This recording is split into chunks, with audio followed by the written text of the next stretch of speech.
Hello दोस्तों, आज की इस वीडियो के माध्यम से एक और अपडेट बताने के लिए मैं आपके पास आ चुका हूं। मेरे प्यारे साथियों, मेरे प्यारे सिस्टर, बिहार तकनीकी सेवा आयोग के अंतर्गत एएनएम 10,709 की कुछ जानकारियां हैं जिसके बारे में आपको जानना बहुत ही ज़्यादा ज़रूरी है, क्योंकि आप लोग बहुत ही ज़्यादा ये प्रश्न पूछ चुकी हो, बहुत ही ज़्यादा कमेंट कर रही हो। तो हमने सोचे कि पूरी कंप्लीट जानकारी दिखा दूं। रिजल्ट कब तक आएंगे, शायद ये जानकारी सब कैंडिडेटों को मालूम पड़ गए होंगे। नहीं मालूम है तो मैं अगेन इस वीडियो में पुनः बताऊंगा। साथ ही दोस्तों, रिजल्ट आने के बाद तो काउंसलिंग की प्रक्रिया होगा। अब ये काउंसलिंग की ही मामला है। काउंसलिंग जब प्रक्रिया होंगे तो काउंसलिंग कैसे होंगे, कितने कैंडिडेटों को काउंसलिंग में बुलाए जाएंगे, इस चीज़ को देखना है। साथ ही दोस्तों, अब जो मैं जिक्र करने जा रहा हूँ, जो जानकारी अभी डिपार्टमेंट दिए हैं उसके अकॉर्डिंग कट ऑफ बहुत ही कम जाएगा। और ये बहुत खुशखबरी है कि कट ऑफ कम जाएंगे तो हमारे बिहार के जितने भी एएनएम सिस्टर हैं सभी को नौकरी यहाँ पर परमानेंट में करने को मौका मिलेगी। तो ये बहुत अपडेट है, इसके बारे में जानकारी दिखा देता हूँ कि कैसे कट ऑफ जाएगा। चलिए ऑफिशियल जो डिटेल्स टाइप की जो जानकारी कल अपडेट हुआ है उस जानकारी की तरफ बढ़ते हैं और एक एक डॉट आपका हम क्लियर करते हैं। तो मेरे प्यारे सिस्टर, आप लोग कल ये कंप्लीट जानकारी देख लिए होंगे। हमने भी ये न्यूज़ कल आपको अपडेट दिए थे, लेकिन कल 1 जनवरी था और 1 जनवरी की डेट में सारे कैंडिडेट एंजॉय कर रहे थे, न्यू ईयर मना रहे थे, तो अच्छी तरीके से जानकारी अपडेट नहीं ले पाए थे, ना ही मैं खुद को दे पाया था। तो मैं एक एक करके जानकारी यहाँ पर देने वाला हूँ, तो आप सारे कैंडिडेट इस वीडियो को गौर करके देखिएगा। चलिए मैं सबसे पहले यहाँ से अपडेट देना शुरू करता हूँ। ये पेपर प्रभात खबर की है और सारे कैंडिडेट देखे होंगे। बहुत ऐसे कैंडिडेट कहते रहते हैं कि सर आप प्रभात खबर को बता करके आप सारे जानकारी देते हैं। देखिए, सबसे पहले मैं बता दूं कि जब मेरे पास जानकारी आएंगे किसी भी माध्यम से, चाहे वो डिपार्टमेंट से मुझे पता करके मिले या डिपार्टमेंट कोई नोटिस निकाले या कोई पेपर के माध्यम से हो या किसी भी तरीके से अगर जानकारी आती है और वो जानकारी मुझे लगता है कि बिल्कुल सही है, उसे बता देना चाहिए, तो मैं वीडियो बना देता हूँ। ऐसा थोड़ी है कि मैं गॉड हूँ और मुझे पता चल जाएगा और मैं बता दूंगा। ऐसा कुछ नहीं है। जानकारी कहीं से न कहीं से पता चलती है तो बताता हूँ, लेकिन कुछ ऐसा जानकारी है जो डिपार्टमेंट से हम पता करते हैं और सबसे पहले अपडेट दे देते हैं। जैसे कि हम आपको बहुत दिनों से बोलते आ रहे हैं, उस टाइम में पेपर में भी नहीं दिया था। इस बीच में 2 दिन पेपर में जानकारी आया है कि काउंसलिंग कब होने वाली है, लेकिन काउंसलिंग के बारे में हम बहुत पहले से अपडेट देते आ रहे हैं कि काउंसलिंग इस दिन होने वाला है, ये लिखे होंगे, और जैसे जैसे मैं स्टेप बता रहा हूँ सेम टू सेम पेपर में लिखे आ रहे हैं। तो ऐसा नहीं है, जानकारी पता था तो बता दिए, वही बात पेपर में आया तो हो जाएगा, ठीक है ना। ये सारी प्रक्रिया होती है, इसलिए आप लोग ऐसा मत सोचिए।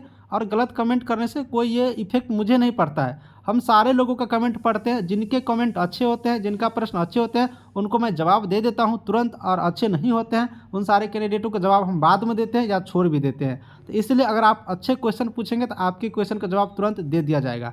चलिए मैं शुरू करता हूं। तो ये प्रभात खबर की न्यूज़ है और इस प्रभात खबर के न्यूज़ के अकॉर्डिंग आपको जानकारी ले लीजिए। सबसे पहले देखिए, इस पेपर में कुछ गलती है, मैं गलती आपको ढूंढ के दिखा देता हूँ, इस गलती को आप लोग सुधार कर लीजिएगा। देखिए, होगी 10,600 एएनएम की नियुक्ति। 10,600 एएनएम की नियुक्ति तो कभी नहीं होगी, ये सबको मालूम होगा।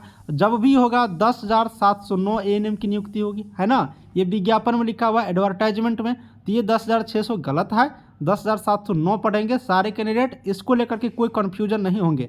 बहुत ऐसे सिस्टर थी जो पूछ रही थी सर ये कैसे हो गया, ये कैसे हो गया। देखिए, ये पेपर में है, कैसे छापा नहीं छापा ये गलती न्यूज़ है, इसको बिल्कुल ध्यान नहीं देना है। 10,709 आपकी सीट है, इतना ही सीट पर आपके सारे प्रोसेस होंगे, इस चीज़ को देख लीजिए। उसके बाद दोस्तों मैं आपको जानकारी दे दूँ कि आपके साथ जो फॉर्म अप्लाई हुआ था उस टाइम OT, उसके बाद ECG, पूरे देखिए सब कुछ को जानकारी लेना पड़ेगा तब समझ में आएगा। एक्सरा, ये 3 कैंडिडेटों का फॉर्म आपके साथ अप्लाई हुआ था। इसके साथ ही आप एएनएम वाले सिस्टर का फॉर्म अप्लाई हुआ था। तो देखिए, सबसे पहले OT, ECG, एक्सरा, ये तीनों का काउंसलिंग लिया जाएगा, ठीक है। अब ये तीनों की जो काउंसलिंग प्रक्रिया यहाँ पर होंगे, ये तीनों का काउंसलिंग ये फरवरी मार्च में लगभग 2500 मेडिकल पैरामेडिकल पदों पर होगी बहाली। उसमें से OT असिस्टेंट, ECG टेक्नीशियन और एक्सरे टेक्नीशियन है, आपने देख लिया। तो ये OT, ECG, एक्सरे टेक्नीशियन के जो कैंडिडेट है इनके काउंसलिंग होंगे। उसके बाद एएनएम की नियुक्ति होना है, एएनएम की काउंसलिंग होना है। अप्रैल मई में एएनएम की काउंसलिंग होगी। तो आपने देख लिया, अप्रैल और मई में आप लोग की काउंसलिंग होना है, इस चीज़ का आप कन्फर्म हो गया। अब अप्रैल मई में जब काउंसलिंग होगी तो काउंसलिंग होने से 7 दिन पहले, कम से कम 7 दिन पहले आपके रिजल्ट आ जाएंगे। आपके रिजल्ट आ जाएंगे यानी कि एक लिस्ट बन करके आ जाएगी और उस लिस्ट में कंप्लीट जानकारी लेगी, आपका रजिस्ट्रेशन नंबर, आपका नाम, आपका फादर्स नेम, ये सारा डिटेल्स रहेगा कि आपके काउंसलिंग किस डेट में होना है, ठीक है। वो लिस्ट आ जाएगी और उसी के साथ कट ऑफ भी आ जाएगा, ठीक है। ये चीज़ हो गया। अब दूसरी बात, ये जो पेपर जानकारी दे रही है 49,000 कैंडिडेटों के यहाँ पर फॉर्म अप्लाई हुआ है, ये चीज़ ये जानकारी दे रही है। देखिए सबसे पहले 10,600 ये तो गलत लिखा था, ये कोई ज़रूरी नहीं है कि ये 49,000 कैंडिडेट होंगे ही, लेकिन मैं जानकारी का अपडेट के बता दूं कि ये बिल्कुल 50,000 के आसपास फॉर्म अप्लाई हुआ है, ये बात सही है।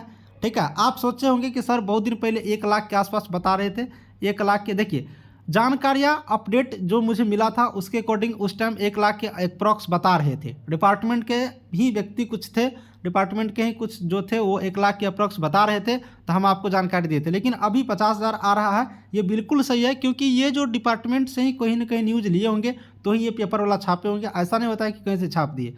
तो बिल्कुल रूप से ये आप लोग 50,000 यहाँ पर फॉर्म अप्लाई हुआ है लगभग में, तो हम लोग 50,000 मान करके चलेंगे। ठीक है, 49,000 लिखा हुआ है लगभग, लेकिन हम लोग 50,000 इस फॉर्म को मान के चलेंगे। अब यहाँ से सिस्टम समझने वाली बात है, गौर से देखिएगा। अब मान लो कि 50,000 फॉर्म यहाँ पर फिलअप हुआ, ठीक है। अब सीट है आपको 10,709, गौर से देखिए, मैं होगा तो बोर्ड पर आकर के एक दिन बता दूंगा। ठीक, अब 50,000 है, 10,709 का यहाँ पर ज्वाइनिंग कराना है, तो कितने कैंडिडेट हो गया यहाँ पर? अगर काट दोगे 50,000 में से 10,709, तो यहाँ पर क्या हो जाएगा? 10 में से 50 में से 10 जाएगा तो 40, यानी कि 35,000 कैंडिडेट को यहाँ पर छांटना है, सिर्फ 35,000 कैंडिडेट को। अब देखिए काउंसलिंग में जो बुलाए जाएंगे, तो काउंसलिंग में जो कैंडिडेट बुलाए जाएंगे इसका 2.5 गुना कर दीजिए, यानी कि अगर 2.5 से गुना करेंगे, 2.5 से गुना करेगा तो करीब आपको यहाँ पर 26-27,000 के आसपास हो जाएगा, 26 प्लस हो जाएगा। तो 26,000 कैंडिडेटों को काउंसलिंग लिए जाना है, इतना बात आपने समझ लिया। अब 26,000 का काउंसलिंग लिए जाना है, तो इसमें से भी अगर 26,000 को 50 में से घटा दीजिएगा तो आपको यहाँ पे कितना हो जाएगा? 24,000 हो जाएगा। तो 24,000 स्टूडेंट पहले ऐसे ही छट जाएंगे, 26,000 को काउंसलिंग लिया जाएगा। तो इसीलिए दोस्तों अगर आप लोग 26,000 स्टूडेंट के आधार पर अगर आप लोग बात करो कि 26,000 को काउंसलिंग में लिया जाना है, पहले काउंसलिंग की बात कर लेते हैं, फिर मेरिट का बात करेंगे।